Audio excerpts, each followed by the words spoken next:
Assalamualaikum warahmatullahi wabarakatuh. Perkenalkan, nama saya Muhammad Amar, NPM 2110010010164 dari kelas 1N Reguler Pagi Banjarmasin. Mata kuliah Organisasi dan Arsitektur Komputer, dan dosen pengampu Bapak Muhammad Rasiden. Materi yang akan saya bahas yaitu tentang bagian-bagian dari motherboard. Sebelum memasuki pembahasan, kita harus tahu dulu apa itu motherboard. Motherboard adalah papan untuk memasang komponen-komponen komputer seperti prosesor, RAM, video card, sound card, hard disk, dan lain-lain. Fungsi motherboard adalah untuk menghubungkan setiap komponen-komponen komputer agar terhubung dan dapat difungsikan. Lanjut masuk pembahasan, yaitu ada motherboard. Bisa kita lihat sini gambarnya. Yang pertama, slot memori, yaitu adalah digunakan untuk meletakkan memori atau RAM. Pada umumnya motherboard memiliki dua tipe slot, yaitu SIM dan DIMM. Selanjutnya gambar nomor 2 yaitu chip BIOS. Adalah chip yang mengandung program BIOS. Pada chip BIOS dipasang stiker yang berfungsi untuk menyalakan merek BIOS. Contohnya AMI BIOS atau Word BIOS. Selanjutnya yang ketiga ada chipset, yaitu adalah komponen lain pada motherboard yang berfungsi untuk mengatur aliran data antar komponen yang terpasang pada motherboard. Selanjutnya yang keempat ada soket. Soket adalah tempat untuk memasang atau meletakkan prosesor pada motherboard. Dan yang kelima ada konektor ID, yaitu berfungsi untuk menghubungkan motherboard dengan hard disk atau CD-ROM. Pada umumnya setiap motherboard memiliki dua jenis ID, yaitu primary ID dan secondary ID. Selanjutnya yang keenam ada konektor paralel, yaitu adalah konektor yang dapat digunakan bersama oleh perangkat komputer. Contohnya konektor paralel seperti digunakan untuk printer dan juga modem. Yang ketujuh ada konektor floppy disk drive atau FDD, yaitu berfungsi menghubungkan motherboard dengan FDD. Konektor ini mirip dengan konektor ID, hanya saja konektor FDD yang memiliki 34 pin. Selanjutnya yang kedelapan ada konektor power, yaitu adalah bagian-bagian yang menghubungkan antara motherboard dengan power supply komputer.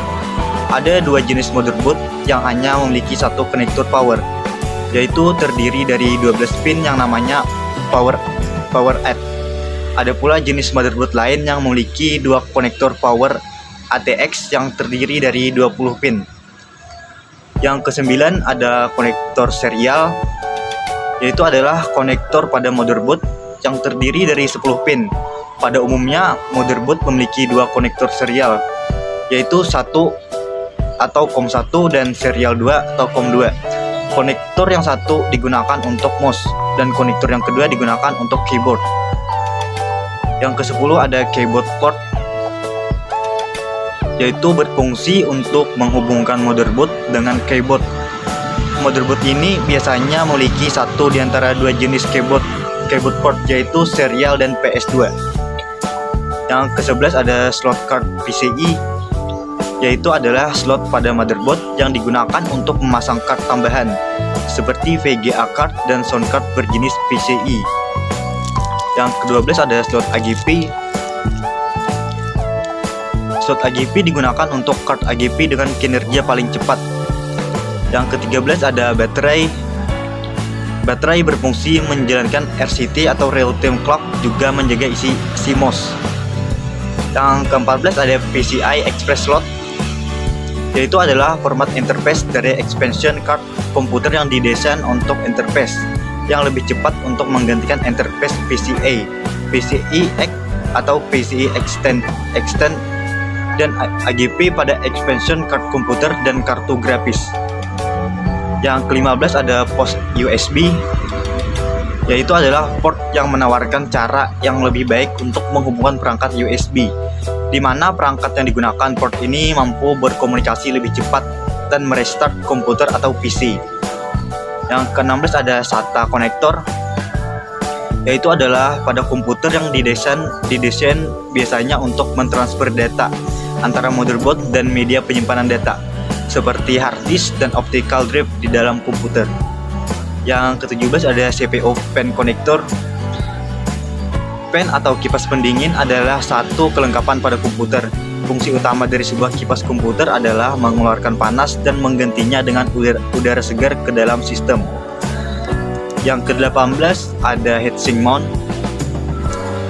Fungsi heatsink yang paling utama adalah untuk mengendalikan atau mendinginkan temperatur pada komponen komputer atau laptop yang melakukan aktivitas berat menghasilkan banyak energi panas. Yang ke-19 ada short brick, yaitu adalah bagian dari chipset komputer membantu CPU berkomunikasi dengan komponen lain pada motherboard. Ini fungsinya mengontrol input atau output atau perangkat input atau output yang lebih lambat. Yang ke-20 ada integrated graphic processor, yaitu adalah chipset pengolah grafis yang berintegrasi pada motherboard, berfungsi sama seperti VGA card. IGP adalah teknologi yang diterapkan pada komputer mobil seperti laptop dan komputer desktop kelas bawah karena ukurannya yang sangat kecil.